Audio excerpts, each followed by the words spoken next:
est sur une zone de convivialité, vous le voyez, on a des tables avec des bancs pour la population, mais aussi on a une aire de jeu pour les enfants, on a un city-stade pour les ados, on a un boulodrome pour les anciens et les plus jeunes bien sûr, et puis on a aussi cette zone humide qui a un magnifique projet pédagogique.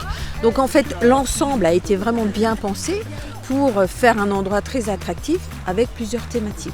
Cette zone humide, c'est vraiment un beau projet pédagogique. Et puis bien sûr, le sport qui est là et qui permet aux habitants de Dinozé, ce qu'ils n'avaient pas jusqu'à présent, d'avoir des espaces pour pouvoir pratiquer le sport. Et ça, c'est vraiment formidable. Là, on est vraiment sur un projet intergénérationnel où tout le monde peut se rencontrer. Ici, c'est un projet structurant puisqu'il n'y avait pas au niveau du centre-bourg d'espace de vie collective. C'était vraiment ça aussi, pouvoir trouver un espace où les habitants de Dinozé peuvent se retrouver. Aujourd'hui, on est vraiment sur cette réponse aux habitants du territoire. Et bien évidemment, le département soutient ces aménagements de centre-bourg qui permettent aux Vosgiennes et aux Vosgiens de bien vivre leur territoire. Il faut à un moment travailler toutes les collectivités ensemble, le conseil départemental bien entendu avec les mairies, les collectivités et autres, pour essayer de rassembler le financement global. Et là, le département, on a réussi à trouver 2 lignes. Je rappelle que les aides aux collectivités, c'est quelque chose volontariste, qu'on n'est pas obligé. Ici, nous avons subventionné la partie biodiversité pédagogique et nous avons subventionné dans une deuxième enveloppe la partie sportive. Le département, ici à Dinozé, aura participé à 20 000 €. 20 000 € que finalement la collectivité de Dinozé n'aura pas eu besoin de sortir de son budget.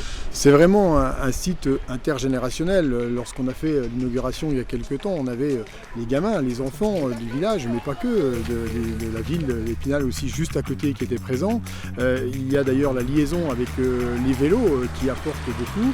On avait les plus anciens sur les tables, entre le jeu de cartes, la vue sur la Moselle. C'est vraiment un lieu de convivialité, un lieu de verdure en plein milieu de Dinozé qui est un village mais qui est finalement urbain puisqu'il colle Épinal. Nous n'avons pas de centralité à Dinozé, pas d'église, très peu de commerce, aucun lieu où les gens pouvaient se rencontrer. Pas d'équipement sportif pour les enfants, c'était un véritable enjeu de notre projet. Nous avons eu l'opportunité d'acquérir cette parcelle 3000 m² qui se trouve quasiment en plein centre-bourg, quasiment au centre. En face de la mairie, qui présente un avantage extraordinaire, c'était un accès à la Moselle qui n'existait plus à Dinozé pour les particuliers.